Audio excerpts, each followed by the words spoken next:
दोस्तों, अगर आप भी अपने प्लास्टर को चमकाना चाहते हैं, उसके लिए 3 प्रोसेस आपको करने होंगे। 3 तरीके आपको आजमाने होंगे। सबसे पहले आपको अपनी दीवार की अच्छी प्रकार तराई कर लेनी है। उसके बाद जब आप प्लास्टर कर लेंगे तो कोनों में से इस प्रकार आप मसाला हटा लेंगे, जिस प्रकार इस वीडियो में हम मसाला हटा रहे हैं। मसाला हटाने से आपके जो दीवार के कोने हैं वे अच्छी प्रकार से दिखने लगेंगे, उनमें एक अलग शाइनिंग आ जाएगी। यह कार्य आपको छोटी करनी से करना है। और जो हमारी चौखट या विंडो पर मसाला लगा हुआ होता है उसको भी हम इसी प्रकार हटा लेंगे, जिस प्रकार से वीडियो में हटाया जा रहा है।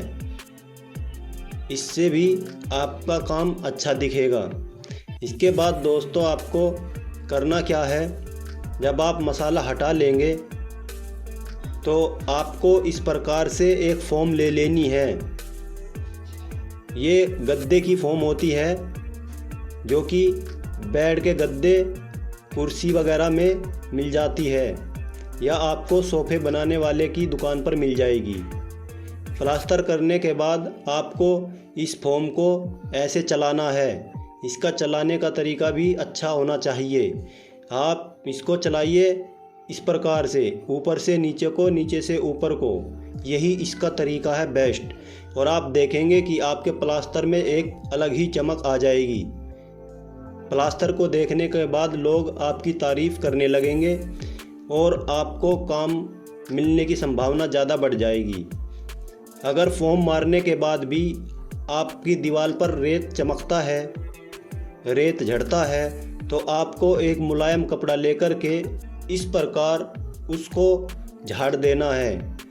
हल्के हल्के हाथ से इसको दीवार पर चलाना है। बिल्कुल इसको मुलायम फोम में रखना है कपड़े को, और इस प्रकार आपको हल्के हल्के हाथ से जो रेत लगा हुआ होता है वो हटा देना है। और ये रेत आसानी के साथ हट जाता है। इससे आपके प्लास्टर में एक और लोग दूसरों के सामने आ जाएगी, तारीफ भी करने लगेंगे, जिससे आपका काम का प्रोडक्शन बढ़ जाएगा। उम्मीद है दोस्तों आपको ये वीडियो पसंद आई होगी। अगर पसंद आई है तो इस वीडियो को एक लाइक करें और शेयर करें। और इसी प्रकार की नॉलेज भरी वीडियो देखने के लिए आप हमारे चैनल को ज़रूर सब्सक्राइब कर लें। आप देख सकते हैं हमारे प्लास्टर में कितनी अच्छी चमक आ चुकी है। तो मिलते हैं हम अगली वीडियो में। Thanks for watching.